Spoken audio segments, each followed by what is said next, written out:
May mga nag-comment na paano daw kung sumunod sa amin yung itim na anino. Feeling ko naman ay hindi mga mi dahil unang-una ay wala siyang access card. Tsaka malakas naman ang pakiramdam ko na hindi dahil bago kami maglipat ng gamit ay nagdasal ako dito sa bahay. At nung etong at kahit papano'y nakumpleto na namin yung gamit ay nag-anoint ulit ako ng bahay. Bali ganito pala itsura nung pinakalabas namin mga mi at etong at mag-house tour na tayo. Bale, eto mga mi, pagpasok nyo nga ng pintuan namin ay ganito na agad yung bubungad sa inyo. Bali, sobrang lawak nga niyan mga mi, tapos eto't pagkaliwa nyo ay makikita nyo na yung kusina. Gustong gusto ko dito dahil napakadaming built-in cabinet. Tapos may laundry area dito mga mi, pero pansamantala eto at ginawa ko nga munang bodega. Mula dito sa kusina, eto nga yung matatanaw nyo mga mi at ayan at nanliit nga yung dining set namin. Yung mga sapatos at ibang parcel ayan at nasa gilid. Eto pala yung pinakapaboritong part namin ng bahay mga mi, etong pinakasala. Dito sa wall ayan at naikabit na nga ni daddy yung mga wall art na nabili ko. Tapos etong center table na nabili nga lang namin sa Mandawi Phone. Even itong side table mga mi ayan at tinerno na nga ni daddy. Para sa akin mas gumanda nung nilagay namin sa wall yung TV.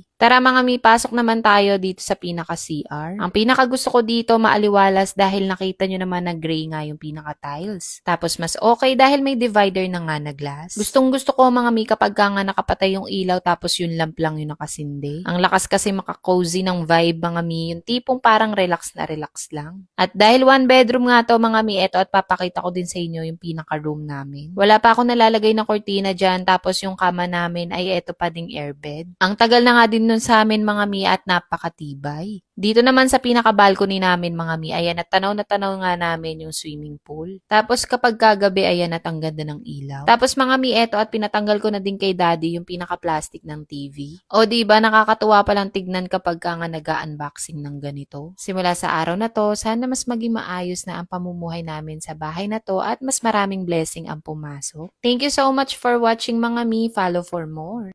May mga nag-comment na paano daw kung sumunod sa amin yung itim na anino. Feeling ko naman ay hindi mga mi dahil unang-una ay wala siyang access card. Tsaka malakas naman ang pakiramdam ko na hindi dahil bago kami maglipat ng gamit ay nagdasal ako dito sa bahay. At nung etong at kahit papano'y nakumpleto na namin yung gamit ay nag-anoint ulit ako ng bahay. Bali ganito pala itsura nung pinakalabas namin mga mi at etong at mag-house tour na tayo. Bale, eto mga mi, pagpasok nyo nga ng pintuan namin ay ganito na agad yung bubungad sa inyo. Bali, sobrang lawak nga niyan mga mi, tapos eto't pagkaliwa nyo ay makikita nyo na yung kusina. Gustong gusto ko dito dahil napakadaming built-in cabinet. Tapos may laundry area dito mga mi, pero pansamantala eto at ginawa ko nga munang bodega. Mula dito sa kusina, eto nga yung matatanaw nyo mga mi at ayan at nanliit nga yung dining set namin. Yung mga sapatos at ibang parcel ayan at nasa gilid. Eto pala yung pinakapaboritong part namin ng bahay mga mi, etong pinaka